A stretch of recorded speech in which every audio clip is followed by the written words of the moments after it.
Namaste and good evening, everyone. I'm greeting you all from all around the world, and we are very happy to restart our session every Saturday. And I'm greeting Sraddhalu. Namaste. Namaste. Happy to be with all of you. So we are picking up our theme, The Secrets of Occult Science. And during our conversation, please, you may freely ask questions in our chat box on YouTube. We are exploring this very interesting subject, and today we will take a few questions that we received from our viewers. I will start with a few questions that we received from Nina.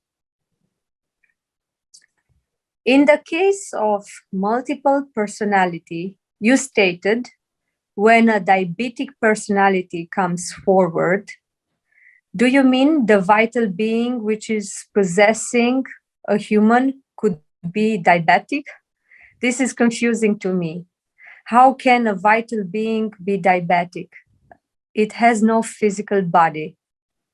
And the second question, how to make changes in the energy body or subtle body to change the imprint of disease in the energy body to cure the physical body of any disease.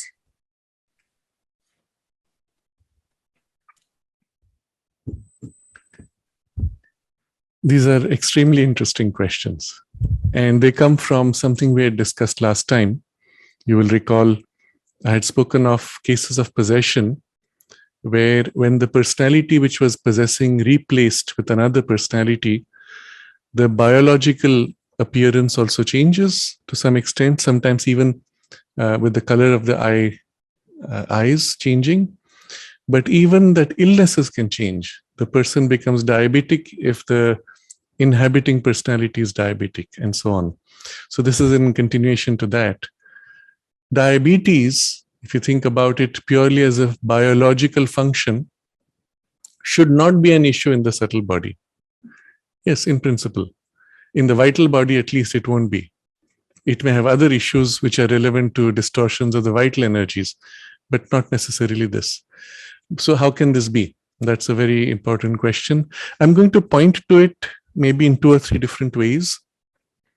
And which of these it is, or whether it's a combination of these, I cannot say for sure, because there could be some variation. Not just with diabetes, but with many things. So first of all, recall that all biological functions are driven by energy flows.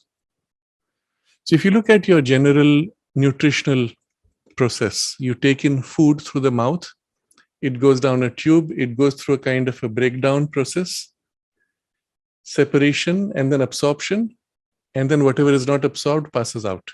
So there's an energy flow going in and then going out in with tubes. In between are changes taking place energetically to break down, to absorb, to separate, or even to throw some material in, to modify, and so on. If you think of it purely as energetic processes, they're taking place at a grade which is physical and yet energetic. Energy guiding physical process. That energy is then held by other energy flows. Now, in the Hatha Yoga tradition, they speak of 5 flows of energy within the system. Prana and Apana are the first 2, the taking in energy and the expelling energy. And the Apana is the one which throws out. But in the first movement of taking in, the prana energy itself has multiple facets. But then, finer grade behind that, which holds the idea of the energy flow, intention, and finer grade behind that, which is like a template. So there's a continuum of gradations. On which of these gradations is the knot or the distortion? That's the first question one would have to ask. If it's close enough to the physical body, it may not be diabetes per se, but it may be an energetic distortion corresponding to diabetes. So if you look at the root cause of diabetes, I had done a pretty detailed mapping of many of these diseases with their root psycho-spiritual causes. And two of the things which stand out with regard to diabetes is, one is inability to absorb positive experiences or to enjoy life. This was one of the characteristic. And sugar, in that sense, as a quality, represents a certain enjoyment of life. And when you have this relationship with the world and with yourself and with the whole idea of enjoyment, which is somewhat distressing, that you feel odd, you feel uncomfortable with the fact that you can enjoy life. That is the energetic distortion or the psycho-spiritual distortion, which then takes on the form which is the diabetes. Or there are some other symptoms I do not recall now in detail, but I had mapped it out in some detail, and several other illnesses, because this was as part of a project for therapeutic healing using psycho-spiritual methods. But also, I yes. remember very clearly when I learned this subject, the resistance because it's insulin resistance actually, Yes. which is related with our struggles to resist changes and many kind of a resistance or even refusal to accept enjoyment. If I recall right, the second thing had to do with something to do with the past, a past which is not assimilated into the present. Now, all of these actually represent psychological tendencies which then modify energy flows, not just in the food flow, but in the general imprint of your energy in relation to life. That general imprint reflects in the food flow to create the pattern that is diabetes. Now, this is just to explain that the root cause need not be the physical process of diabetes, but the psycho-spiritual or energetic process behind which modifies the physical process. So this is one aspect of the question. I'm going to show a couple of others. The second aspect is a certain pattern of habit of energy flow. You have that habit, a certain state, attitude, without going into specifics of the deeper psychological roots. Just here in the body is a rhythm of a habit. And if the inhabiting personality comes who, well, let's say infuses a certain rhythm of habit, it's transferred. So I'll come to that in the third example, how that happens. But it could be the reverse, that the biology has a habit and the inhabiting personality does not have it, and therefore neutralizes the habit. There could be combinations there. But still, how does a habit come in with a possession? So here we come to something very interesting, and it goes into an aspect of occult science which is a bit not so comfortable. And so you will understand why when I describe what happens there. Remember that we live in a continuum of gradations of consciousness, but also gradations of substance. From the physical to the vital are gradations. The physical turning to the vital, the physical turning to the mental are two particular gradients of substance. Similarly, the vital turning to the physical, the mental turning to the physical are two gradients of substance. At some point, the two connect. If you go close enough to the physical, there's a whole substantial layer which is close to the substance we have referred to before as ectoplasmic, which is used for materializations. It is very close to the subtle physical. And so we have as if a substance that has almost a physical density and yet is subtle enough that you cannot see it normally. You can feel it when you bring your palms together. Sometimes you can feel the sensation of contact. And that's the contact of the subtle physical of one palm touching the subtle physical of the other. And then it thins out into finer gradations. But the densest layer, what Mother describes as the nervous envelope, is of a grade which is almost material. That part actually permeates inside the physical body. So a little bit extends beyond, but the substantiality of it and the most dense part actually permeates inside and becomes ectoplasmic substance. And this, you will recall, I had mentioned in a different context of materializations. When a medium is used by some being to produce a materialization for the being. So the ectoplasmic substance of the medium or the people who have come in the hall is absorbed by the being, assembled into the form of a human body, and then the being enters to inhabit it. And the shape, the face, he can just mentally imprint any image as if like a cinema screen on which you shine a light. You simply visualize and the image forms in the ectoplasmic substance. So its face, it can change. So let's say there are 2 or 3 people who have come to consult the medium. In the first case, the being picks up the memory from the person in first person. Let's say he asks for his grandmother. It puts the light of the face of the grandmother, and there she is. The rest of the body is somewhat unfocused anyway. The second person speaks of some, let's say, uncle or nephew. He picks out the image and pops it on the same. So the body is the same, the images are changed on the face. And you have the illusion that, 20 different people came in the materializations, you had 20 materializations. No, it's just one being, just changing the appearance. Now, all this is to prepare you for something even more, uneasy. This substance has been absorbed from the people, from the medium in this case, who then goes into deep trance if it's his or her substance that is absorbed. But it takes time, it takes energy to assemble, to gather, to hold, and then to release. What about if you could get that easily from somewhere? What about getting a ready-made body form of that substance and use it? And that's what they do in certain types of occultism. And so this gets into that murky area. When somebody, a human being, leaves the body, there's the separation of the vital body, mental, psychic, etc. We don't go into the details. But the part which was the subtle, physical, densest, ectoplasmic body, that also is there and often tied to the physical body.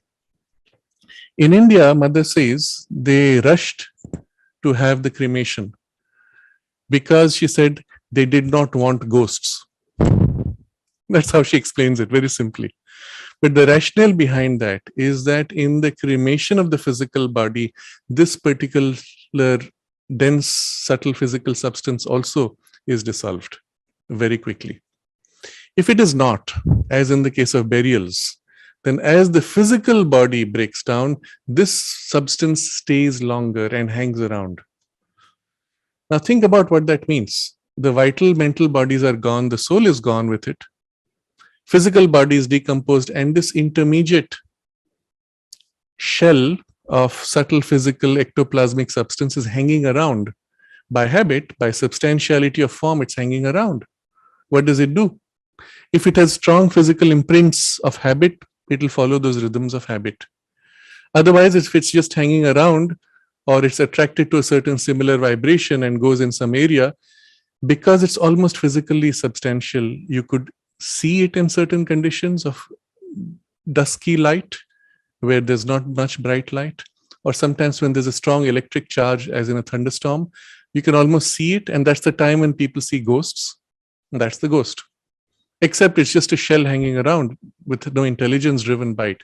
Unless, and this is where this weird part of occultism comes, somebody seizes this shell for its use.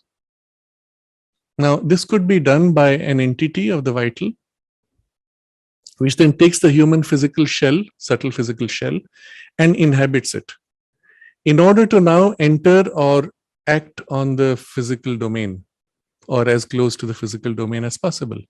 In such a case, the being does not need to take ectoplasmic substance from the medium and can pretty much go around and do things which you would be able to do in that grade of consciousness or substance.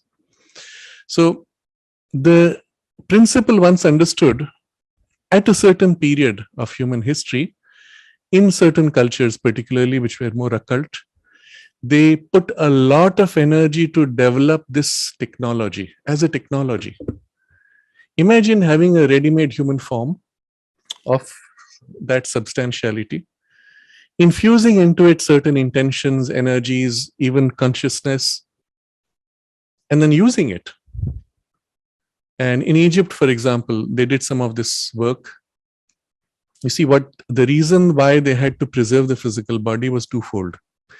In the earlier days, it was only the highest spiritual kings whose bodies were preserved, because it was like a spiritual samadhi. In the physical consciousness, a spiritual consciousness is fixed, infused into the earth for humanity. But later, during the declining phase, when a lot of the occultism took over, they would make mummies out of almost anything, including animals. And the intention there was this, that they would remove the physical organs in many cases because they wanted to preserve the physical body, but they fixed the spirit of the form. That's the phrase Mother uses. They fixed that into the body. And the intention was this particular layer to be fixed and infused with intention, as if that person is present with a physical vibration. Or in the later, more dark period of occultism, they would animate that like a robot. It's like a ready-made robot into which you just have to infuse certain intentions and energies and release it to do specific work. So you could robotize it with a mission, go and harass that person or go and execute this task. And it's like a thoughtless body. Robot would be the best example as an analogy, and released working on a subtle physical domain. Or it could be assigned the task of protecting a certain space, which is what happened also in certain cases where the other higher beings would be buried in a tomb. Some of their assistants or circle of family, if they had passed on also, they would be put as guards, or some other elements would be put as guards in a subtle physical body. Again, the soul is gone. It's only this robotic, subtle physical substance that remains. And so assigned to this would be a certain vital energy in the form of a curse or in the form of a protection to prevent intrusions coming in. Now, once you understand how this could work, the potential scope is quite amazing, because the magicians in this case, and there's nothing spiritual about it, it's purely an occult knowledge, they can animate, or they catch these shells of human beings and animate, assign them tasks, create a whole paraphernalia of action on that level. How effective is it? Well, on that level, it is very effective. If you come to a purely physical level, if such an entity were to come, well, a bullet could be used to knock out a human being who cannot be protected by such an entity. But on an occult level, such an entity could be used for protection of spaces and so on. A lot of it in the black magic was used for harm. So this is to explain that shells are available. And this is the reason why in those types of occultism, going to a burial ground is useful, because that's where you find these shells hanging around. So you basically catch a shell or invoke a being, and it catches a shell and then uses that to do its work.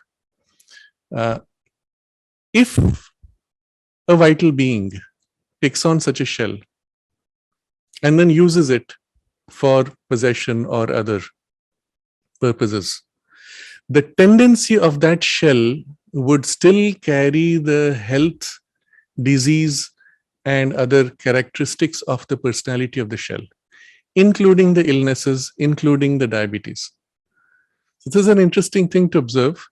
The vital being doesn't have diabetes. The shell it has taken on has diabetes, and that's the grade which is very close to the physical.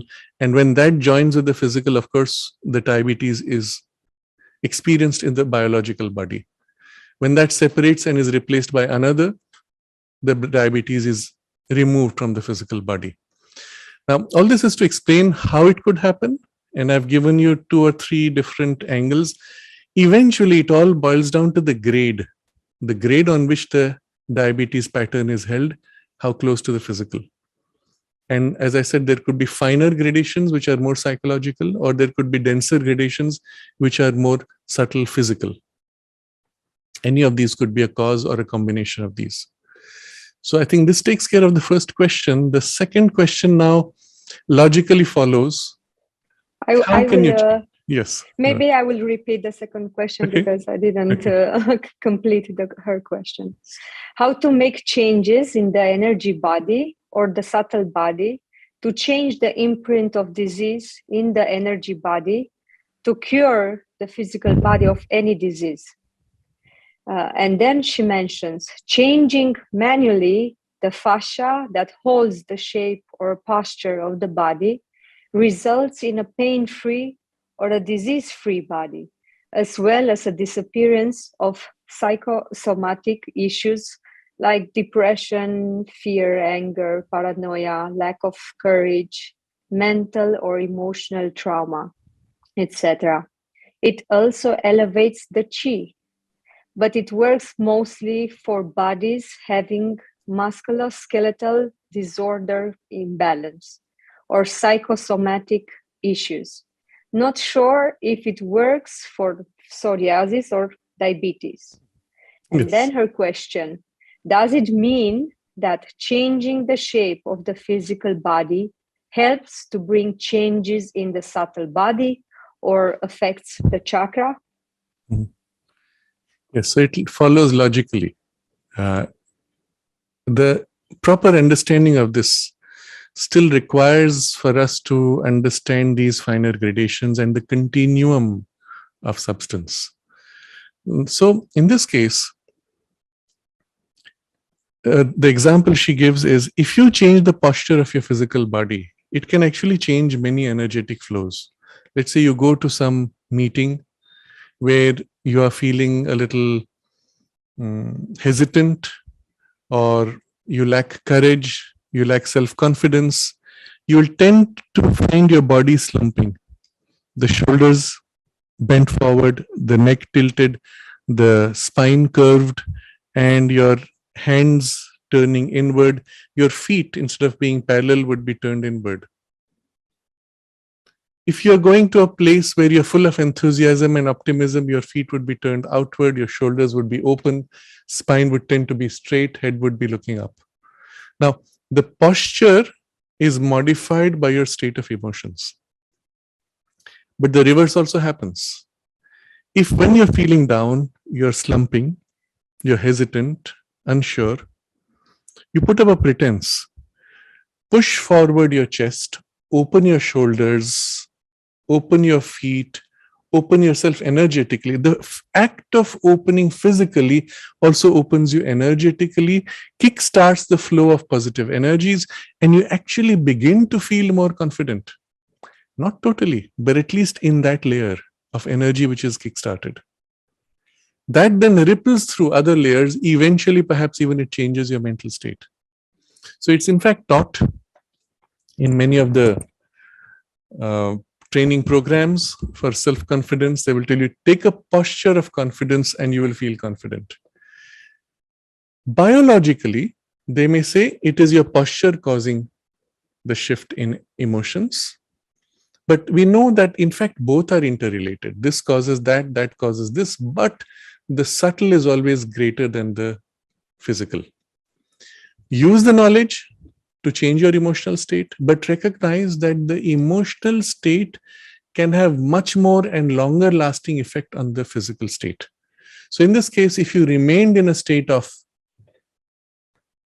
unsurety, pessimism, or fear, your posture may take that position, but internally, energetically, processes in the biology also go in that direction.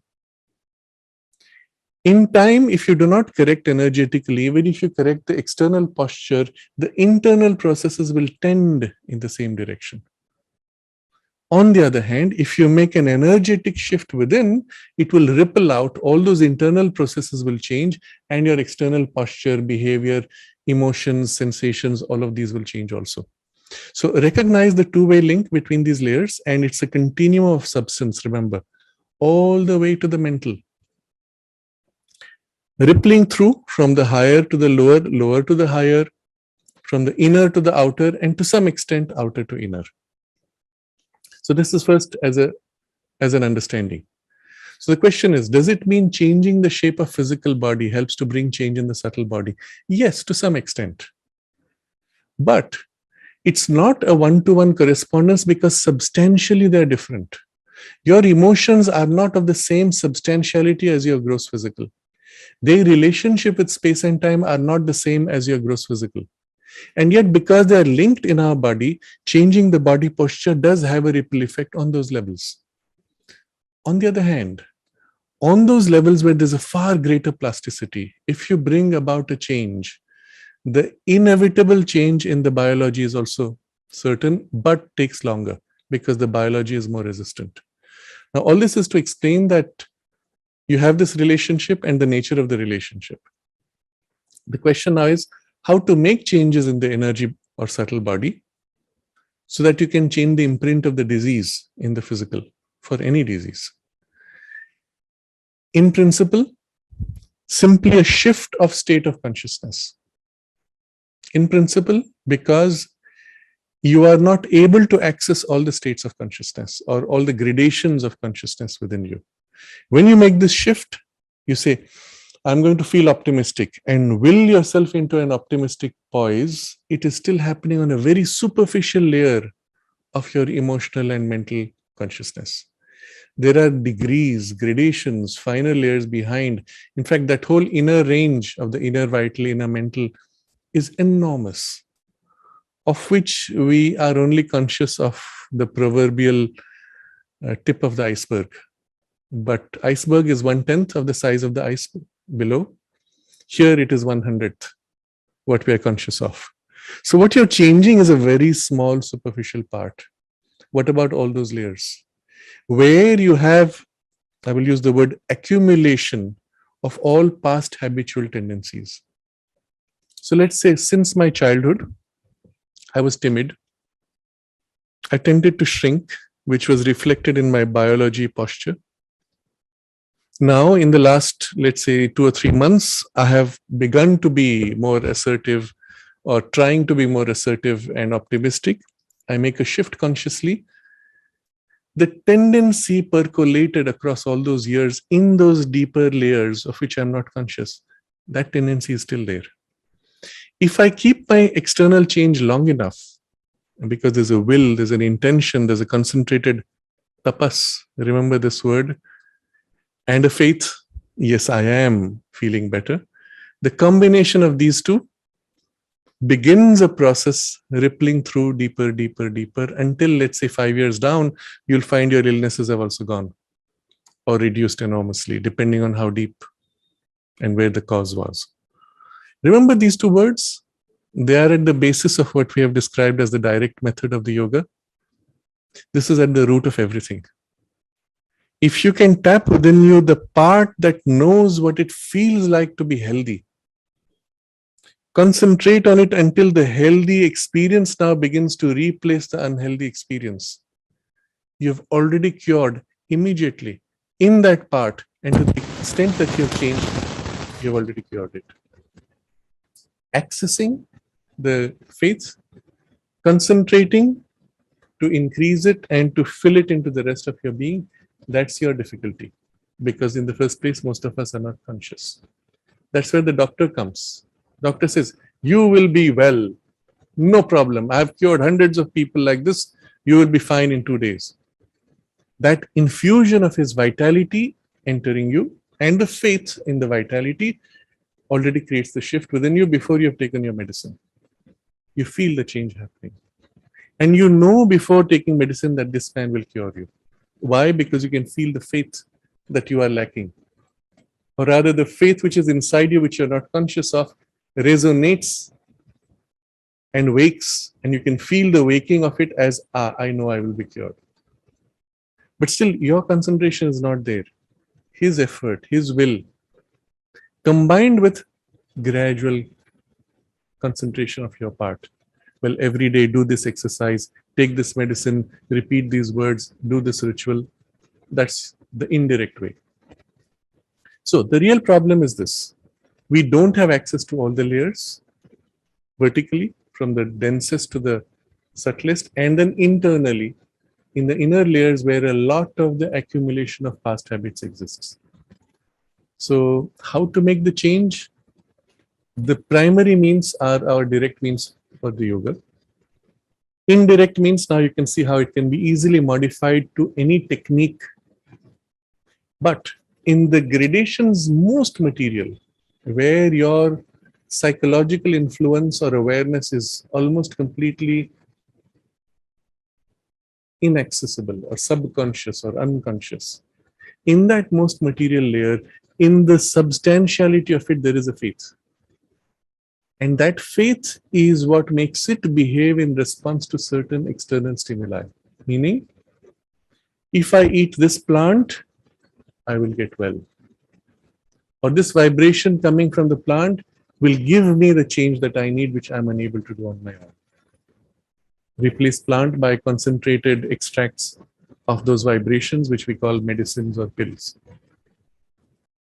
So where your mind top down and your emotions are unable to reach an external support, it does exactly the same thing with the faith and concentrated will, but using its grade of vibration. If you think about it in this way, all disease, all illnesses, all distortions in your biology and psychology can be corrected if you can tap all these levels at the same time and go deep enough into the inner layers. Everything can be corrected principally with the same process and technique. To assist this process, you may use different kinds of interventions on different levels. So on the mind, a certain intervention which is more appropriate for mind. In the emotions, different. In the life force, which is more material, a different type. In a subtle physical level, perhaps a different kind. In the most material, perhaps a different kind. But if you could make yourself conscious all the way down to the most material, then a simple infusion of the will from there with a concentration of the faith, the deeper memory of the state of well-being would be awakened, and the cure would be there instantly. The same thing that happens when that vital being using a subtle physical substance imprints by an external force, and therefore temporary, it gets pushed out and things are back to what they were. The same result would be had directly by an action of consciousness, in which the physical consciousness would yield in a way that it could yield permanently, and the change might be permanent. Is this possible? Yes. To what extent? Depends on your power of consciousness and its reach. Now we'll come to something very interesting, and you'll be surprised at the conclusion we come to. Your mind, for example, can only go so far. Its capacity to change is also only that much limited. Let's say you increase it, amplify it enormously. Still, the materiality of it, of the physical substance, will yield up to a point, and the moment the pressure of mind is withdrawn, the physical may go back to what it was. You need a power which is as stubborn, as compelling, as irresistible as the physical, or more. So instead of mind, you have to go a little higher into a more intuitive consciousness. Even that would have a limit. Beyond a point, the physical would say, yes, but you are not good enough.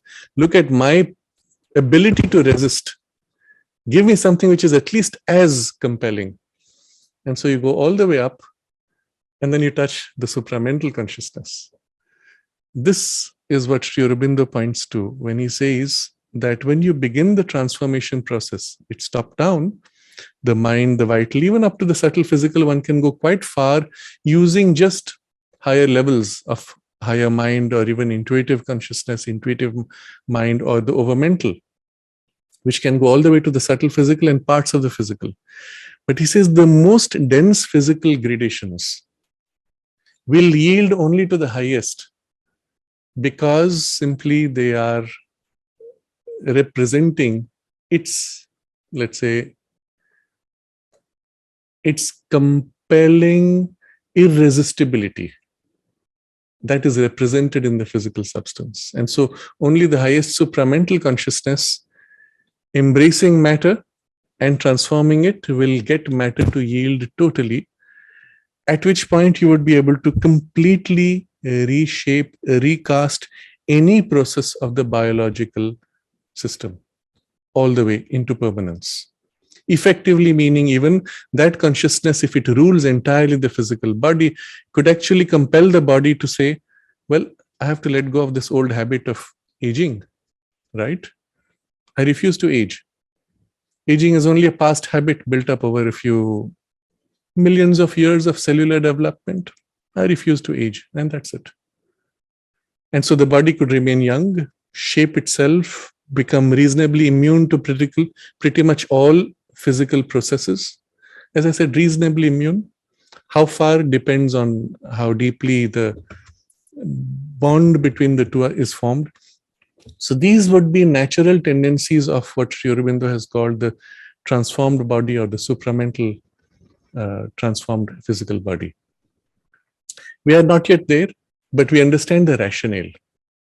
In that direction, we can make huge ingresses with the mental consciousness and with the intuitive. It does not mean you have to live in the intuitive. It just means your mind, which becomes conscious of the physical on one side, turns also to become conscious of something higher and opens to it. And so your mind, your mental awareness becomes a bridge which can open to things which are beyond your current capacity to directly experience, but you can receive. So infusing mind awareness into the body, and then with that infused awareness turning in an aspiration and a call to whatever extent possible, becoming aware of your highest awareness, grade of awareness in an aspiration and call, and then to receive.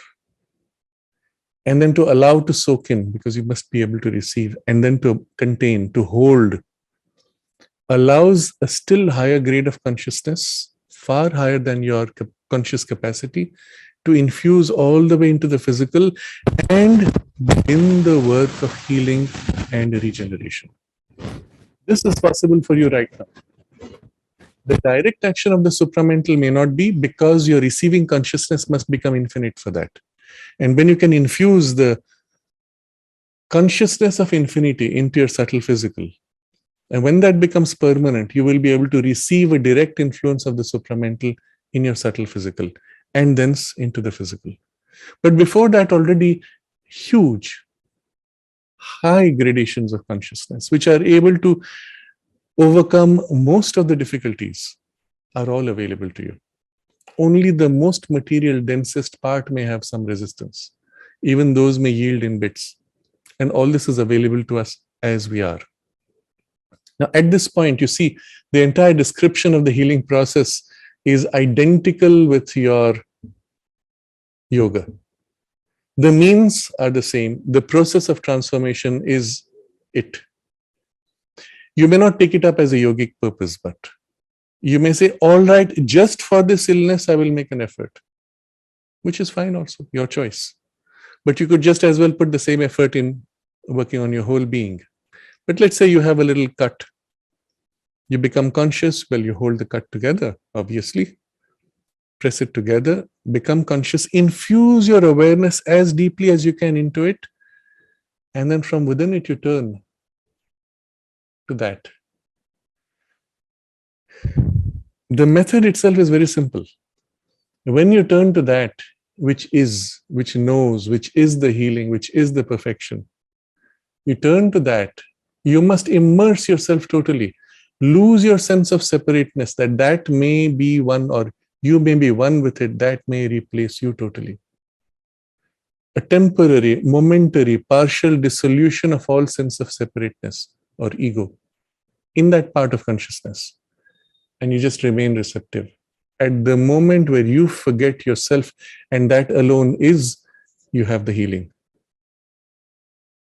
Doable as you are today, now, in your current consciousness, in some limited, concentrated part, to the extent that you're able to penetrate the illness or the levels of the illness itself.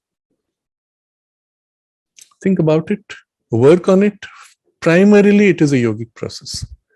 This is what a healer or a doctor indirectly does, finally. So let's say the healer, Nina, has shared with us some of her experiences. So she is doing an energetic healing. She is transmitting an energy of life force, prana, with combination of whatever good intentions. But on some level, in the very act of listening to a patient, a doctor identifies with the sickness, but not totally, not losing oneself. So there's a part that remains free, a part that identifies, but the free part has the freedom also to know and infuse a positive faith. Oh, this, don't worry, I can do it. And I may not say the word, but I have that conviction which transmits immediately. So you've created a bridge already in the partial identification.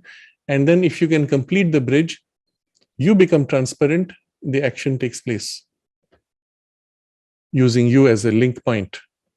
Or you may remove yourself entirely. Infuse a consciousness, open it, and remove yourself and allow the force to act, which is a better way. Because this infused intention can go with the patient without your active participation and presence. So these are variations of the same principle, but you understand once the principle is known, all this becomes possible. It's quite fascinating actually when we look at some of these things. But the link, remember, is both ways. From below, upward opening, from above, downward infusing. And when the two work together, you have your miraculous changes. I think that should be good enough for this explanation. We could go to the next question. Nina is asking, I was working on a person having chronic depression. Her eyes were covered during the treatment. As I placed my palm on her chest, she saw a black cloud emerging from her chest and slowly lifted in the air and disappeared. And her depression disappeared instantly. Her outer circumstances were the same, but she was never depressed again, she said. So, what was the mystery of her vision of this black cloud? We say that it was a negative energy stored in the body tissue that was released, but we don't really understand. Okay. But again, the important point is recognizing things happening on multiple levels. As the intervention was made, something was freed, which went out in what appeared to the patient's inner perception as a black cloud. It's very interesting. It does not mean that you have to have subtle sight like what is often described in clairvoyant people. They say, oh, I see red color, I see some shape of the aurora. One doesn't have to have that ability. You feel a qualitative substantiality in the experience. You feel a heaviness or a dullness, and then suddenly the heaviness and dullness is released. You feel it as it lifting, as if moving away. And to the internal qualitative perception, it felt like a heavy, dark, unconscious, or even negative quality of energy, and it just drifted off. You knew it only when it went off. As long as it was identified with you, you could not distinguish. You see, that's where the faith factor comes. If you can remember what it felt like to be free of it, that awakening pushes out the negative faith, memory, habit. But in this case, it was done by the healer, infusing, invoking, or putting a positive intention, and that negative thing dispersing, shifting, and moving away, and then dispersing, was perceived by the patient. The healer may not have perceived it, because the healer was not in the experience of the total patient consciousness, was only identified with a narrow intention. Its effect, though, was felt in the patient's aura, in the patient's consciousness more easily. But the point I'm making here is, this thing is happening on a finer grade of consciousness, not the physical material. The way we tend to interpret, because we live in a world which is purely physical, or we identify with the purely physical world, we will give to it the idea of an energy that is stuck in the biology. No, it is not in the biology. It was an energetic quality. Again, energy is a word we use because in the physical world we have been taught, you see, with modern science. Earlier they would have used a different phrase. In physical science we speak of an energy. So there's a potential energy which is held. So it gives us a disembodied quality which can be in an object, but we don't have to explain beyond that. Of course, we have explained nothing, we have only described. In an earlier phase, before you had this idea of physical energy, they would have used a different vocabulary. They would say some being or some element or some other pattern of consciousness, whatever the vocabulary of that space, has possessed you or attached itself to you. If the person saw with occult sight, they would still feel this darkish thing sticking. And if you could separate it, you would feel the same movement. Today, because it's the modern science training of this energy phrase, we say energy separating. But what does it mean to have an energy of negativity? You see, you have described something without explaining it. Finally, we'll recognize that all this is taking place in the subtle body, very close to the physical in density, but the actual thing happening is in the subtle. Our perception maps it into the physical, and therefore we tend to try to understand it in physical terms. So the cloud went out, where did it go? We will try to place it in a physical location. If it dissolved, where did it go? What is it made of?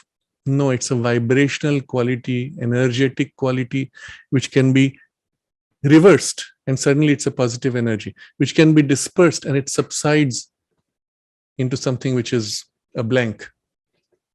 It's not like physical particles of smoke. You go, you blow, and it has to go away somewhere. It doesn't work like that. So the way energy works is quite different. The nature of the intervention is different. So all this is to just explain that although you may perceive things in this way, the actual substantiality and the qualities of that material are very different. I want to quickly take up a couple of questions that have appeared in the chat box. Aditya asks, is accumulation of fats also a distortion of the energy body or energy habit? Yes, to some extent. But again, the cause may not be purely energetic. It may be also energy that is of a physical density. So there are certain hormones. What are hormones? Notice, all hormones are tied to emotions. So they represent certain emotional energy patterns and their most physical concretization. That's why certain hormones don't last. You cannot preserve them easily. At best, you have to freeze them to make them last. They degrade very quickly because they're living vibrations. You infuse that hormone, you have actually infused a certain energy pattern of a very material density, which creates that accumulation of fat, creates a certain sense of lethargy or heaviness. Even the other way it can happen. If you have a huge amount of physical energy, which swells out your subtle body, it's an interesting thing. Your subtle body, or let's say just the subtle physical grade, a dense layer, when you become full of energy, it begins to expand. The physical body identifying with it will feel, oh, I am expanding, and may start adding layers of fat. And it's just an energy habit. So you will find certain people who have strong vitalities tend to swell up, not necessarily in an unhealthy way. It's not unbalanced. It's equally everywhere. They just seem to put on more fat, but also with it a huge amount of energy. It's as if the body wants to burst out with energy. Or, in this case of a hormone or other, there are also energy patterns of a denser grade which are interfering. So yes, one can say everything boils down to such distortions of gradations of energy, but at what level? There's also Aditya's question about this shell thing used by the left-hand path practitioners. It's used in all kinds of low-grade magic, where the goal is to have a near physical influence to help or to harm. in certain traditions, I believe in the Kabbalah tradition, there is the term, I don't remember for sure, but I think they call it the golem. Golem is like a robot. If you read popular literature, they tend to give it a physical form. They will say, oh, somebody put together a mass of clay and wrote certain words on his forehead and it came to life. That's, of course, the basis of the Frankenstein story lineage. But actually, most of the golems are such subtle physical entities. Mother recounts an example. You see, it does not always have to be negative in intention. In the Tibetan tradition, again, they used a lot of this. So, Madame Alexandra David Neal, she was the first European woman to go into Tibet in recent times and became a Buddhist. They accepted her. She learned a lot of occult things from them. And when she met the mother, she confided in her that she had a huge problem, which was that using one of those techniques, she had created out of her own subtle physical a projection, an entity, a being, human-like, which in their tradition they would call a Mahatma. Now, Mahatma is in Sanskrit great soul. So obviously this is not great soul. It is your own subtle physical substance objectivized into which a consciousness, your own, has been infused with intense intentions which are also your own. Now, in the technique as it is taught in certain occult schools, I won't describe the process because I don't want this to get into it's not safe to experiment with such things. It's extremely dangerous. What they describe is when you create this, you have to be in a positive state.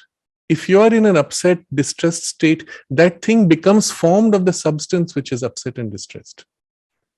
The result is what happens then you have come out of your upset. That thing remains permanently upset. It is not evolutionary. It is the accumulation of the energy you fused into it. And then what happens? It is your energy. It can't go away. It is tied to you as if by an umbilical, again, not a physical, but a qualitative umbilical, which binds it to you. And it bothers you with the consciousness that you infused into it, which you have already grown out of. What do? You can't. You can't escape it. And that was her problem. She said to the mother, I created this Mahatma because, well, I had this knowledge, I tried it out, and this fellow won't stop harassing me. It keeps making demands, it keeps insisting, asking for things. Think about it. What a horrible thing. Imagine you have a servant you have hired who is moody, impulsive, demanding, and harassing you, doesn't need to sleep or eat, but can bother you in your sleep and stop you from living your life and hanging around you all the time, and you cannot throw him out. Because you didn't hire him, it's made out of your own consciousness. And that was her problem. She was being harassed day and night. And she asked the mother what to do. So mother says, well, I taught her how to reabsorb it. This process is very interesting. It's as if you have put out an energy. Now you have to absorb it back because where else can it go? The problem is the process of reabsorbing is reabsorbing your own inferior grade. If at that time you were in a bad mood, that energy is being brought back into you. You actually get as if infected would be a good word of your own past lower grade of vibrations, but only by completely absorbing it back do you dissolve that form. Otherwise, there's not much you can do to dissolve it. So you can see the rationale for its creation for people who want to do such things, but for what use? Why not hire a human being instead, pay a little bit of money, get the work done, and if you don't like the fellow, you can say thank you and hire somebody else. Isn't it much simpler? I had once met a guy in Pondicherry. He claimed to have acquired some of these little occult powers, including the ability to materialize. He claimed, I don't know if it's true. And then he says, but it's not worth it. It's like you give money to a servant and say, go and buy me soap. Except the servant is invisible. But the thing you have to pay back is such an intrusion in your life that you have no freedom left. It dominates you. So all this is to give the background of the use and misuse of these possibilities. Again, the reason why this knowledge was withheld from public is, as you can see, huge potential for misuse. Imagine now entire cultures who are into black magic, as happened in Egypt, as happened in South America, Middle Americas, and to some extent in North America. Many of these groups, among the Aztecs, they had a lot of this kind of thing, where creating these shells, using them, fighting each other, sending shells against each other, sending missiles of occult types against each other, became the norm. It's being done today also in many places among certain groups. But at the end of the day, it's just lifting the current human confusion to a more subtle grade. Nothing changes. There is no greater freedom. Things get worse because now it is not tangible. You cannot get rid of the problem once created.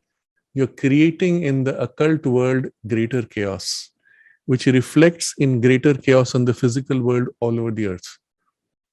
So understand these are extremely dangerous techniques, but it's the reason why in the transition, and I will say broadly in the last 2000 years, during all these invasions and battles between civilizations and wipeout of civilizations, these kinds of knowledge were also wiped out by a higher evolutionary providence, I will say. So to many, there is a sense of loss of knowledge because there was also good knowledge for healing, which has gone in the process. But if you think about it more deeply, it was worth the loss just to get rid of all this low-grade occult knowledge. What is needed for the future can come back easily by a higher intuition, which will give you greater, more precise, more elevated knowledge also. One more question. How to heal oneself from Bharat. How to heal oneself from worn out spinal disc. You are already at a level which is almost physical. When you say worn out spinal disc, you have to correct first physically, then you can correct energetically for complete cure. But if on the one hand, your spinal disc injury is happening because of posture, you're going to keep hammering away on the same spot. Even as the cure is taking place on other levels, you'll keep hammering away and recreating the disease. So no solution if you do just inner means. First, correct the physical cause. Bottom up first. Get rid of the physical damage or the repeat of the physical damage. Keep your spinal disc sufficiently separated long enough that it can heal and regenerate. That means lying down flat for many days, weeks, while the inner work is done to reheal. And yes, you can rebuild it. In principle, as good as new. In practice, depending on the biology's response to higher energy push. So if your biology is still reasonably young, it can rebuild more quickly. If it has already crossed certain thresholds of degeneration where the rebuilding is too slow, well, you will get somewhat less results. But yes, this would be the way to approach. So I think we can continue with the next question. I will continue with two questions from Trinetra, but I think I will take them separately. Okay. Okay.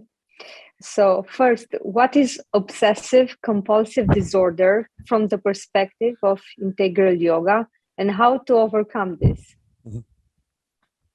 I think there's also another from Buddha Nursery. Yes, Buddha Nursery also asking how to break free from mental formations. Are there any methods? Does addiction or obsessive habits, thinking patterns have occult background? In the very description, yes. We also have another question, okay. Maybe it's related. Yes. Could you please share some thoughts on cluster B personality disorders, particularly on borderline personality disorders? Yes. So in the very description of the word obsessive compulsive disorder, you have your first clue. When you say it is compulsive, what does it mean? Something is compelling you. When you say it is obsessive, it's because there's no rationale for it. Within you, there is no reason for it, and yet it keeps popping up. And that itself gives you a clue. It's not yours. The source is not yours. Even though originally it might have been yours, right now it is not yours. The correct term that the mother uses in her vocabulary, one could use many terms, you make your own. She uses this correct term, which is formation. A formation of energy consciousness. When you have, let's say, gone through a certain rhythm or a repetition of certain emotions or thoughts, the repetition of it tends to create a rhythm, which tends to create a repeating habitual pattern, which then you may disconnect from, but it continues. Very simple. You take water, or you go to a still pool of water or a teacup, you put your spoon in, turn. You turn long enough, remove the spoon, the water keeps swirling. The spoon is gone. There's nothing now in your intention, but the habit continues. How long? In the emotions, it can hang on quite a bit, depending on how distinct the formation was. So if you take the teacup, do a light turn, it'll wear out quickly. You do a clear, rapid turn where a nice cone of a center of a whirlpool forms, it will last very long because it has been individualized into a rigidity of the whirlpool. You go to a larger lake, you swish your hand around, well, the water keeps moving, but there's no rhythm, there's no structure, it fizzles out. You keep round and round on the same spot, it forms an individuality. If you keep round and keep moving, no problem. So all depends on what kind of individuation and rigidifying influence was infused in that rhythm. Once that has got sufficiently strong, you are not interested, but it keeps influencing you because it's a part of your consciousness and rooted in your consciousness. A variation to this would be a similar bundle entering from outside, which you did not create, but something else or someone else created, but which got into you and is doing the same thing. Now, it could be both. It could be a mix of both. It could be either of them. And depending on which one it is, one would deal with it differently. If it was purely your own, let's say during your student days, you picked up certain habits. Now you want to be free of it, but the habit sticks. You would deal with it differently. If it has come from outside you, it has still used something within you which was receptive to get a hook and then to amplify. So you still have to get rid of that receptive state. Otherwise, if the external influence is removed from your system, it leaves a kind of a hollow and you suddenly feel, oh, I am no more finding this excitation, and you call it back. Because the basic receptivity or affinity that was there has not gone. So in any case, you must do this. Okay? If there's an additional external influence, then you would do something more to remove it. So let's look at the first step, which is really in our hand immediately. 2 ways to reverse a whirlpool created. You put the spoon back and reverse it. Reverse long enough, the whirlpool breaks down and either the tea comes to a halt or it spins the other way, the way you would want. Isn't it? Another way, you put the spoon in as a block. The flow hits, breaks down quickly, stops. So both suggest psychologically different methods. First is build a positive habit. Let's say you have a compulsive or obsessive tendency to smoke. That's the nature of the craving in any case. Addiction is of that nature. You build a positive. How do you build a positive? Consciously enjoy fresh air and feel so good breathing fresh air and infuse that good feel into your whole being. When the craving comes up, it is craving something. Infuse something which is so positive and so much more intensely vivid that that craving itself thins out and gets higher satisfaction in the positive. Go out into nature, breathe fresh air, breathe deeply, absorb it deeply, and feel so good about it, and infuse that feel good. Again and again, slow, deep breathing, enjoying, absorbing life force, and let it lift you emotionally, energetically. The high that you get will be far greater than anything this can give, which is only an excitation. It's not a real high. So in this way, you build a positive habit. If you have a habit of being critical of people, of thinking negative, well, consciously infuse a positive thought. So let's say I have a habit of thinking of X as negative. Consciously find something that I can appreciate, and then consciously infuse a genuine, full appreciation of that one thing. Even somebody you entirely hate, you will always find things which they are good at, or which are good in their personality or in their character or in their behavior. Appreciate those and let that appreciation overwhelm you, to the point where the part that feels the criticism itself get absorbed into this. So if you're conscious of where it feels inside you, it's not a physical location, it's in your subtle body, but it corresponds to a physical location. Sometimes it is inside you, generally it is more outside you. You will say, oh, the part where I dislike him, it is somewhere here. Just observe, it's in your subtle body. Well, feel good and let the feel good spread into that part. And if you would like, you visualize or intend the other thing to dissolve. So this comes to the second technique, which is each time that thing tends to come up, you put a block. No, this I will not pay attention. You don't fight. When you fight, you give it more energy. You withdraw energy by saying, oh, not worthy of me. Distancing yourself, withdrawing attention. It fizzles out from lack of your interest. But if each time it comes up, you say, oh my God, it has come up. What do I do now? Oh, I can't help it. I'm struggling. Oh, I can't help it. I let go. You've put huge amount of energy, made it big in your consciousness. It comes up, it's like an itch, it's like an irritation. Poof, not interesting. What's interesting? Direct yourself into the positive thought, feeling. If not to that person, to someone else. So you replace with a positive, if needed, even with others, but build a positive habit. And where this comes, you refuse. And the third step, if you can, and this is more subtle, become conscious of that feeling, of that emotion, of that tendency from inside out. Relax and open it up to the mother's light. Here, I open and offer this emotion, this feeling, this thought, this sensation, this habit, and open and give. Feel her presence, feel her peace and light fill you and dissolve you in that part.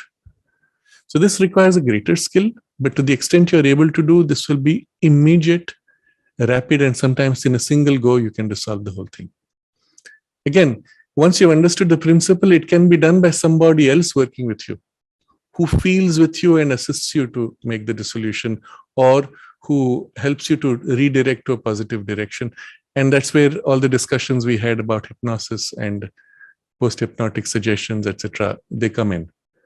But it's far more easy, far more direct if you can do it on your own. It's only if you're not capable, unable to hold attention, unable to feel, unable to become conscious, unable to direct, well, someone else can assist you. Depending on how sticky and deep your knot is, they could only go so far. So this is an understanding of obsessive compulsive disorder, and the same principle, whether it's a mental formation or a vital formation. You have the three methods, use any of them. Do they have an occult background? Yes, you can understand now. I have not touched the variation where there's an external knot coming in. This would be a good example of how the disembodied shells were misused. So I don't know if you have heard such stories. I've come across a few in my life, or sometimes they are there in fiction, where some black magician says, I will make that fellow go mad. And actually from the next day, the fellow starts behaving weird. They have directed an entity, vital being, whatever, to either harass this person or to possess partially. Again, it's only possible if the person had already some receptive tendencies for that vibration. If the person does not, you cannot do it. And this is the danger for the black magician. When they release such a force, the force has to exhaust itself. If not on the target, then it comes back to the attacker and harasses him. So generally, in some of these traditions, they will put a secondary goal. If not this, then redirect it to an animal or some such method. But the idea is, once released, a psychological force must exhaust. If nothing else, it comes back to you. But in such a case, let's say some energy comes.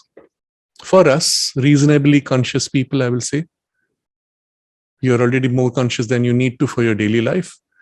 For us, if you're sufficiently sensitive, you will feel something from outside bothering you. You'll find these thoughts or tendencies for irritation or upset suddenly popping up, and you say, this is not me. Where does this come from? And the mere fact of refusal is enough to be able to prevent it.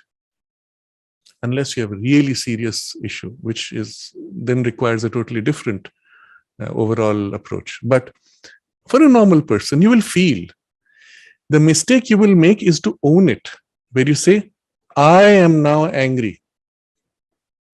I'm going to digress for a moment and come back to this shortly, because this is a very important correction to be made today in somehow in the modern strange new age culture. Okay, we are passing through what Sri Aurobindo has called the subjective age, and subjectivism has become the norm. People are proud of their subjectivity and even their irrationality.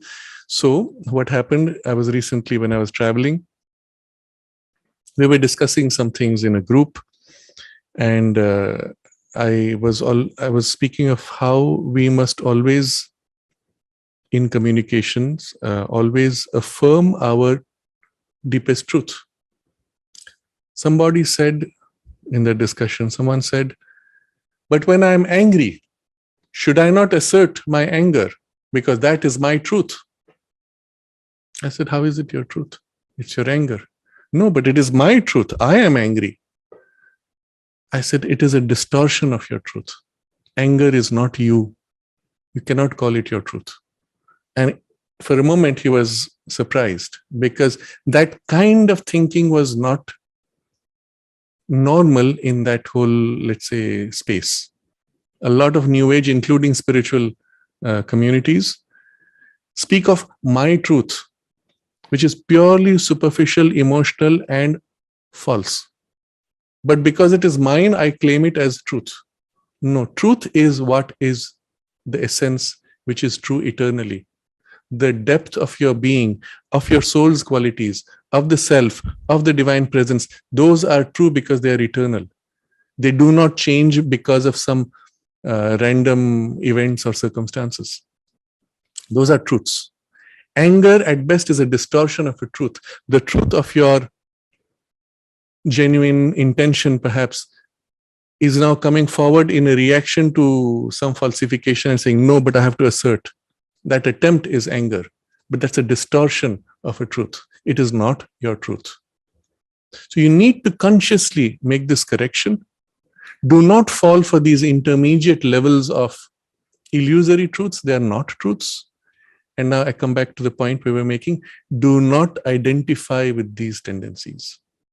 Your ego may get a high. A rush of energy seizes you with the anger.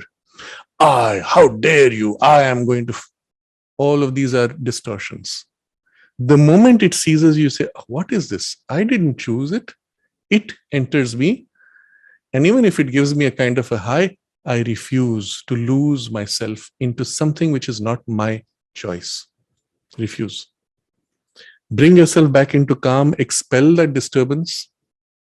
You will be fine. You will be able to act with greater freedom. So in that meeting, again, the idea came up, but anger is a useful energy. Why not direct it as an energy? Isn't it? My response was, all anger is a state of loss of control. Whatever you say or do in anger, when you're out of the anger, you will regret, always. and will have consequences which were not yours by choice. Therefore, yes, you could turn anger into an energy of action, but the consequences of that energy of action will be more chaotic than if you acted from energy that emerges from calm, which is consciously in your control or which even manifests a higher influence. And therefore, anger is never worthwhile. It is a distortion, it is a falsehood, always with distorted and false effects, side effects, or even primary consequences. But all this was a diversion.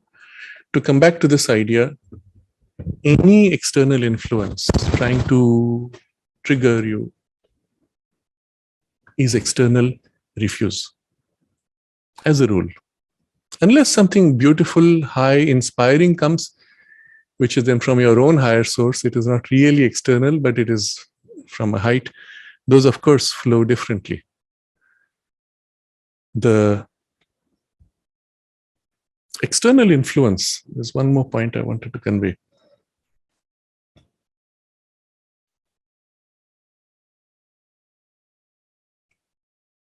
I'll come back. So, a conscious choice to simply refuse is enough, but you must refuse in relation to something which you know already. That's why organizing your consciousness around some meaningful center frees you from these aberrations and distortions of external influence. Otherwise, all kinds of influences pass through you, seize you, influence you, pull you here and there without your knowing even. When you have some reference, which is real, obviously the influence of the soul or psychic being, or even a center organized of rationality, which most people don't have. They have rationality, but not an organized center of rationality, which in the yoga we will call a witness poise in the mind, a kind of a Purusha observer status, organized. Then you have a reference, either mental or a deeper.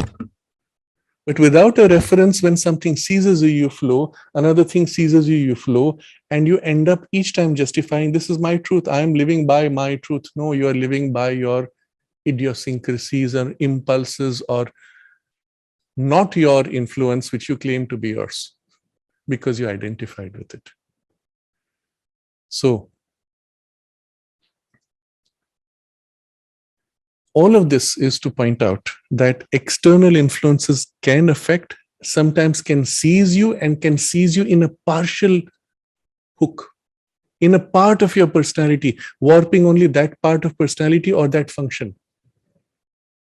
But it will be seen, it will be felt by anyone who is in your presence, sensitive enough. They'll say, there's something which is missing, which is not yours. It's unlikely. But if long enough you identify with it, you will claim it as yours. And if it's removed from you, you will say, I am missing something in me. This would be the greatest danger. That would be a kind of a very, I will use the word partial possession. But in such a case, you're not really aware of, is it a possession? Unless you have this reference. Why am I doing this? I don't want to do it. So a typical pattern, it will be, I am getting these repeated thoughts which are negative. But I don't want to think them. Do you want to think them? No, I don't. Then it's not yours. Then it's either a habit bundle of your own creation from past or an external infusion, which can happen also by other means. So that gets into a bit of a messy part of the occultism. You go to a cinema, you watch the movie and you come out and you'll notice within your head there is a song which is whirling. The words which were repeated several dozen times at least in the song, they are going on, right? Are you conscious? No. But are they there? Yes. And so already at a subliminal level, they repeat, and then gradually at a subconscious level, they sink. You wake up from sleep and you might find, if you're conscious again, that's why it's so important to have a conscious center. You find, that thing is repeating. But remember, it's like a mantra that is infusing an intention inside you at a subconscious or subliminal level, which could become an illness, which could become a change of behavior patterns, which could modify your interests and priorities, like a post-hypnotic suggestion. So it's not necessarily that you have to have an entity that does it, but it can be a will put out in a general format, especially through cinema, is one of the most powerful means. And through music that people listen to when they play music all the time inside their ears nowadays, and especially with children who listen to music without understanding the words. Sometimes the most dark and negative suggestions go in and warp their personalities. And you're not even conscious. So yes, these are also roots for obsessive, compulsive, addictive, and other behaviors. And this is the occult dimension of it. So then I come to the next question, which also Alina just read out, Mohit asking, could you share your thoughts on cluster B personality disorders, particularly borderline personality disorder? So cluster B personality disorders have the characteristic that there is a tendency to be dramatic, to be exaggerated in emotions, to be impulsive, unpredictable in thought or in behavior. So in the conventional psychology, they make a whole classification of antisocial personality disorder, borderline personality disorder, histrionic personality disorder, narcissistic personality disorder. You can make any number of slots to divide. But at the core of it is this tendency to be impulsive, irrational, moody, and particularly this sense of drama and emotionality. If you think about it just a little bit, the answer is obvious. It's all happening in the vital consciousness. All of these characteristics, dramatic, impulsiveness, moodiness, irrationality, all distortions of the vital. How did it happen? Again, from some past physical habit in response to a trauma or just bad habit picked up from others. Infections picked up from others also can happen. You were friends with somebody who had that tendency. You caught it, infected you. Or by such means through programming or by entities, any of these combinations. What it does though is warps the personality on that grade. Problem is you identified with it and made it yours. So letting go is difficult. The drama which I get in my life by this behavior is now gone. My life is boring. I'm no more the special person that people pay attention to. And then you recreate the behavior pattern just as a way of attracting attention. But the impulse to recreate was not even yours. It was concealed behind, used the hook of your ego satisfaction, but the impulse was hidden. So the nature of the infection or minor possession could be like a little lump ball of energy that has got into you, got lodged in your personality somewhere, and it's doing its thing. But it's not you. First observe, is this what you really want? What do you really want? Make this separation.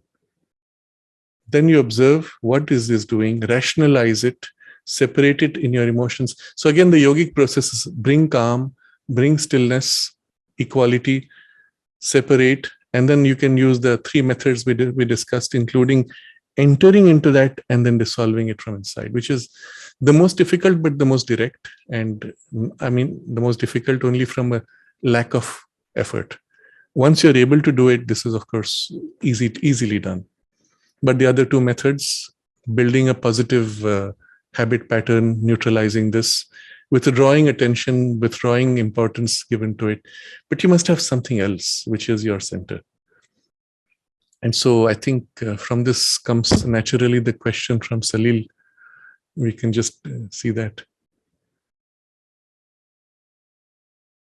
Your yes. Audio, yes. Yes. So we go to Salil, or we didn't answer Trinetra. Maybe next time.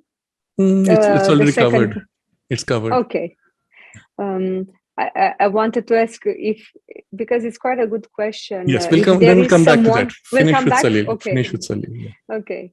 How important or urgent is it to learn to shift the center of consciousness?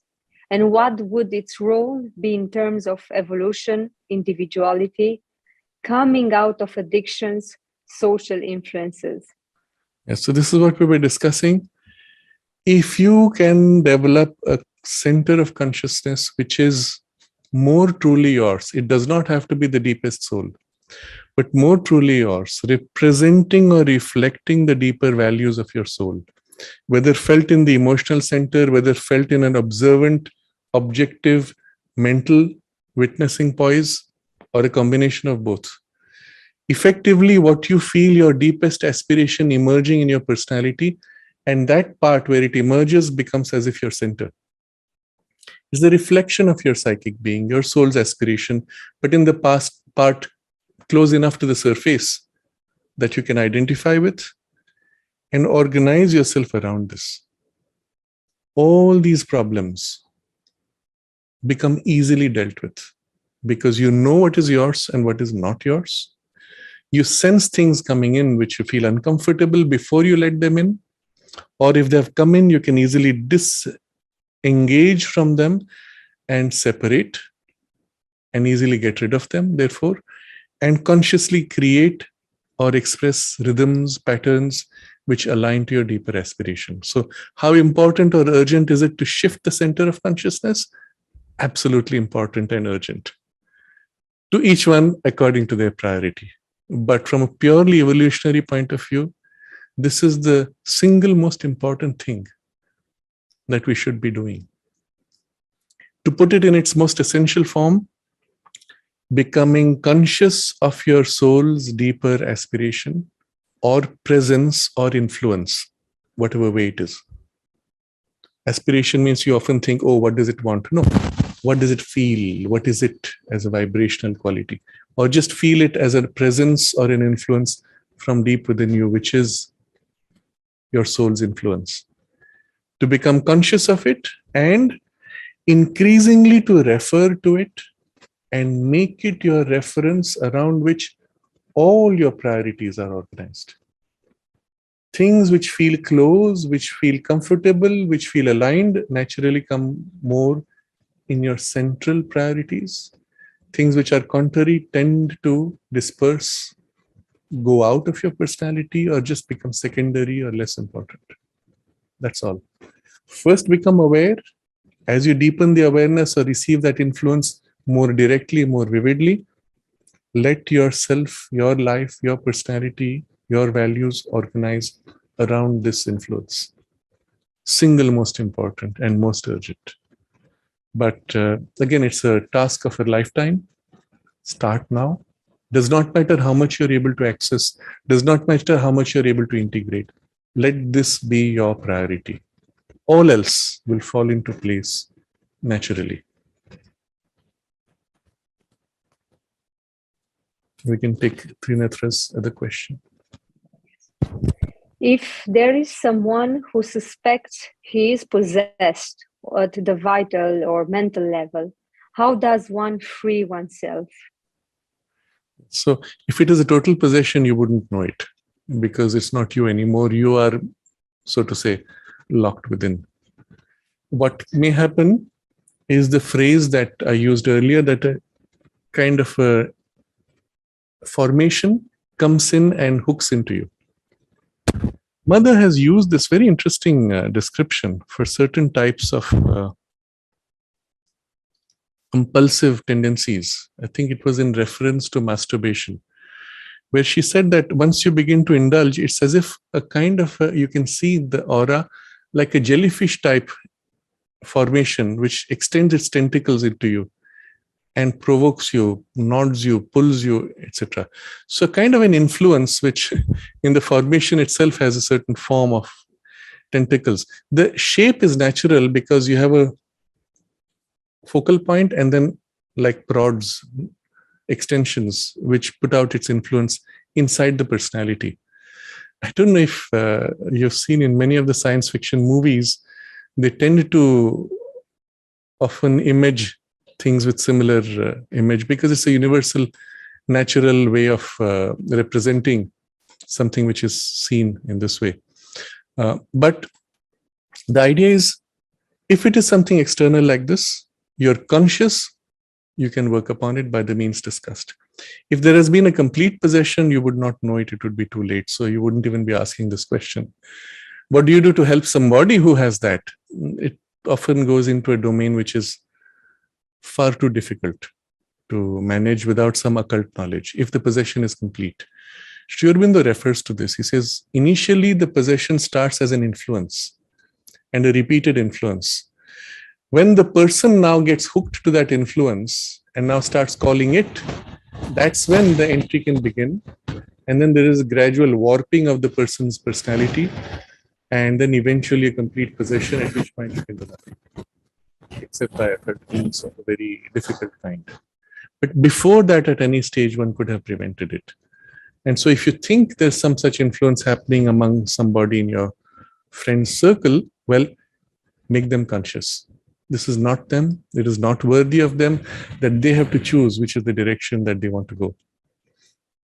In certain kinds of circles, and this goes again into a kind of a dark space in finance, at the higher levels, they do not let you go up the ladder unless you accept to become like them, which is a kind of a sociopathic type, where you suppress your conscience and are willing to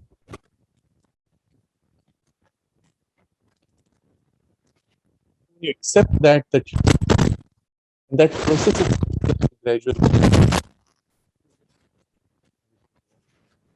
knocked down by those influences. So again, this is to make you conscious. It's not a serious threat unless you already had a major. It's not a serious threat. Do not worry about it.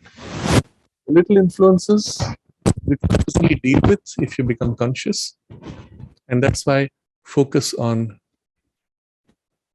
centering yourself in your priorities, in your aspiration, and the influence of the psychic presence within you. I'll just quickly look at the questions also.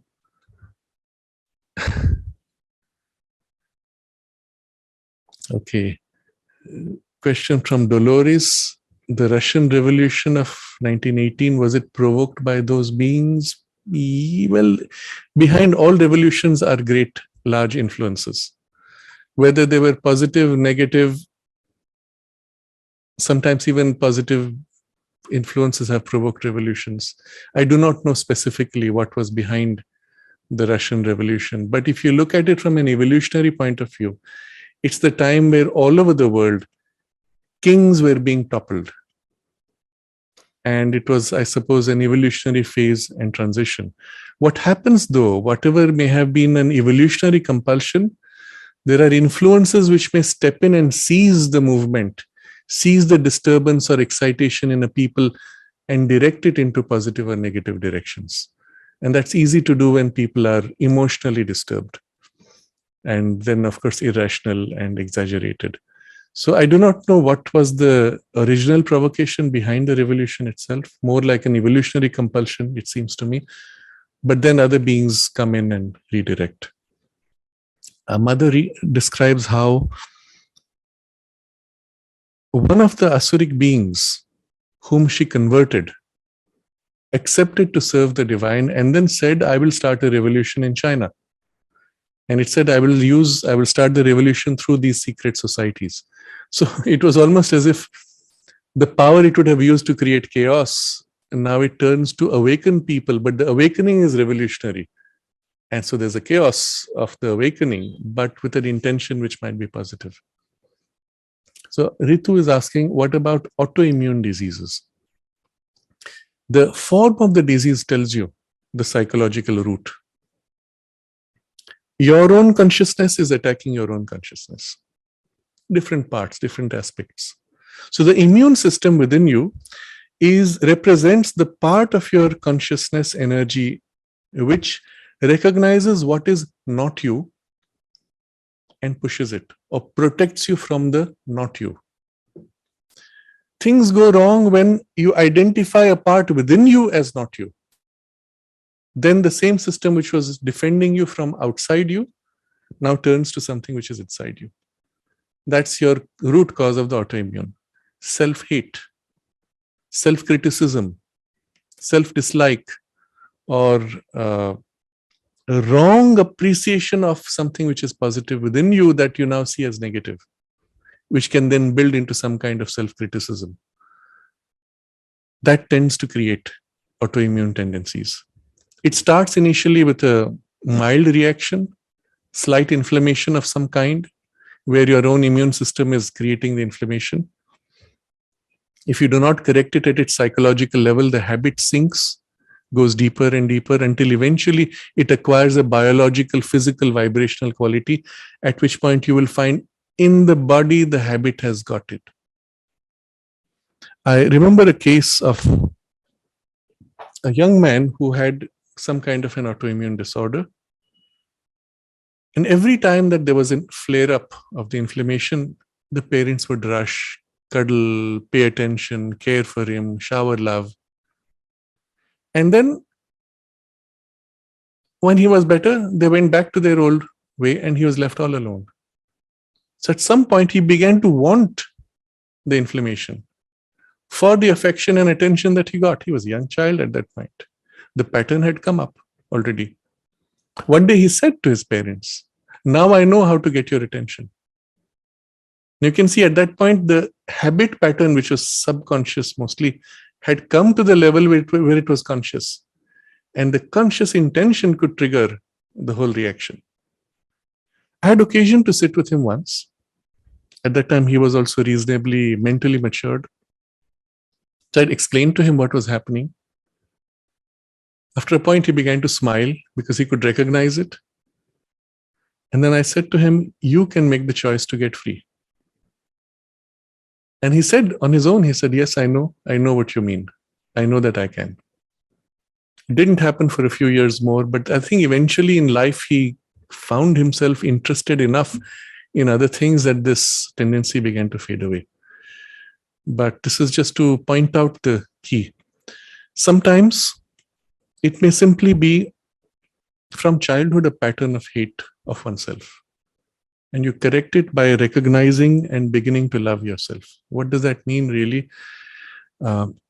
First, start with what you represent truly as a soul, as the child of the Divine Mother. The single most precious thing for her, as is every other soul, but the single most unique relationship that is yours with her and that is hers with you. Begin to acknowledge this. Let it grow inside out. From there, all the different forms of personality, including the distortions, recognize that these are your sheaths in process of development. Recognize their potential strengths.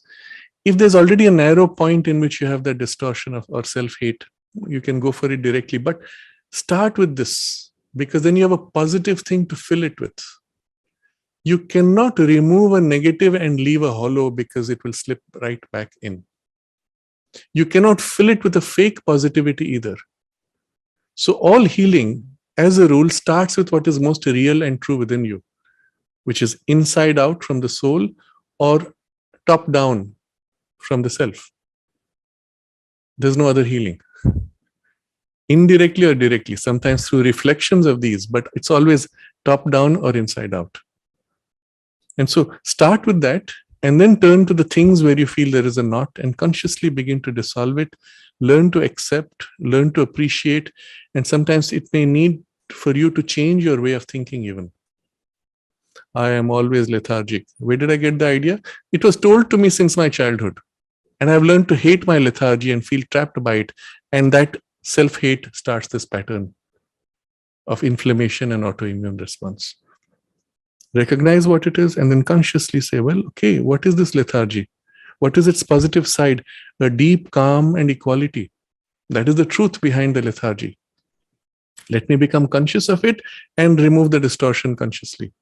And learn to appreciate that your path was from equality to action, whereas somebody else who was more rajasic had action to equality as their path of integration. And there's nothing wrong with that. It's just your nature was differently formed. And then this part, this tendency, you consciously replace by a kind of a deep love, respect, acceptance, and then turning to the mother's light and peace and love to fill. So these would be some means by which you could overcome autoimmune tendencies. If they are deeply rooted in the biology, still start with the psychology and then infuse from there and replace the biological tendency. I think this is long enough today. We have actually gone much more than I had intended. Maybe we can do with the closing question. Avigan is writing, how No, can closing we... from Rupal. No, closing question from Rupal. From Rupal. Rupal Panchal is writing, is conscious affirmation better than hypnosis or subliminal programming? How do we do conscious higher programming with mother's power acting on us? How do we align with her power with affirmations? You remember Sri Aurobindo's observation that one of the means for hypnosis, which was one of the most powerful, is just repetition of certain words or ideas. And we saw how it is used harmfully for subliminal programming and shaping our behavior collectively as well as individually. And can we use the same principle for a higher kind of programming done consciously? If the principle applies on us, why not use it to a positive end and invite a higher spiritual power, the mother's force, to work in us with such a programming, isn't it? How can we align with her power with affirmation? Very simple form of it is the very thing which we call prayer.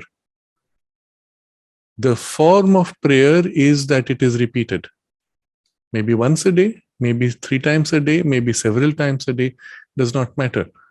But the nature of the prayer is an intention from within you rising, turning upward to the divine and opening to receive. You can do it in a formed prayer, or you can do it in an unformed prayer as a pure aspiration, opening, receiving, containing. Whatever works for you. But if in the particular context of the question, you want to do a subliminal programming, then a repetition of the prayer would be one of the best ways. The forms of prayer, again, you can choose your own. What rises from you spontaneously would be the way most effective. But there are also certain prayers you will find that the mother wrote for some people or Sri Aurobindo gave. And when this question came up, it so happened that the same day I had seen this prayer, which I will read out. It is a prayer given by Sri Aurobindo to a disciple. There were other prayers also which he suggested for them to repeat every day. But this is one, since it came my way, I thought it would be a good example of how an affirmation spoken with full concentration and intention and feeling within you as you repeat can open you to the influence and infuse a higher conscious program that goes deep into your subliminal and even your subconscious. So this is a very good prayer as an example. I will read this and we will close with this prayer. And I would suggest, as you listen to the prayer, feel the intention, feel the meaning of the words and the influence of that action within you, consciously aspiring, invoking, and receiving. From Sri Aurobindo, as given to the disciple. Turning to the Divine Mother, it begins, Mother, be with me now and always. Envelop me with your presence. Raise and purify me with your touch. Inhabit me with your living image. Transform all dullness and darkness into bright and perfect faith.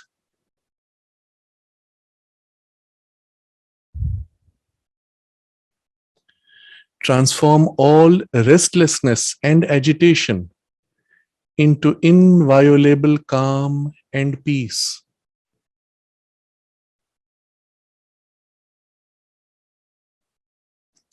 Transform all attachment into a deep and stainless purity.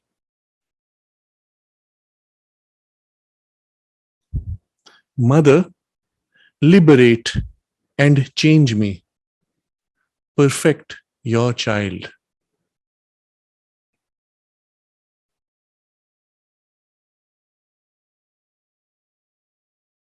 It's very powerful, and I wish I could explain each of the steps, but you will feel in yourself how it happens, ultimately culminating with you as her child.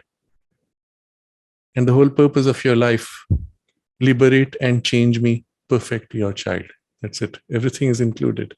And all the other changes to be made in the sadhana or through the sadhana, all are included in this, in different parts of your being. So I will read it again, and this time we will end with a silence and end the session today. And so we'll just say thank you, everyone, for being with us today. And then I will read the prayer and we will end with silence. Namaste. Centering yourself, turning to the Divine Mother. Mother, be with me now and always.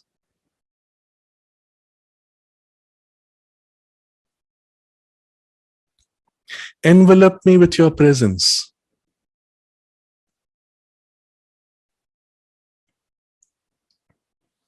Raise and purify me with your touch.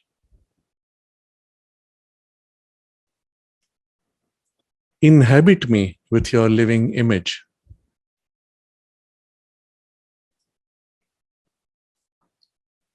Transform all dullness and darkness into bright and perfect faith.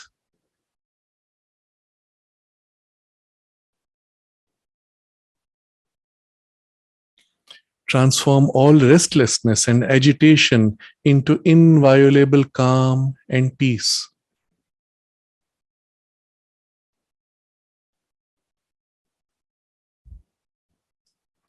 Transform all attachment into a deep and stainless purity.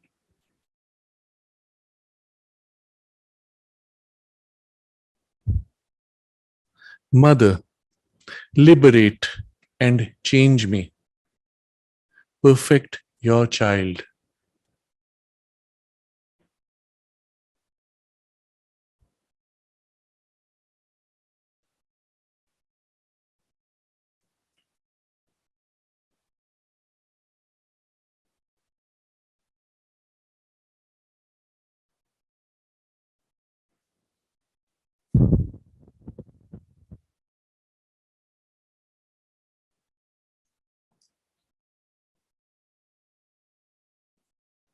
Namaste and thank you all.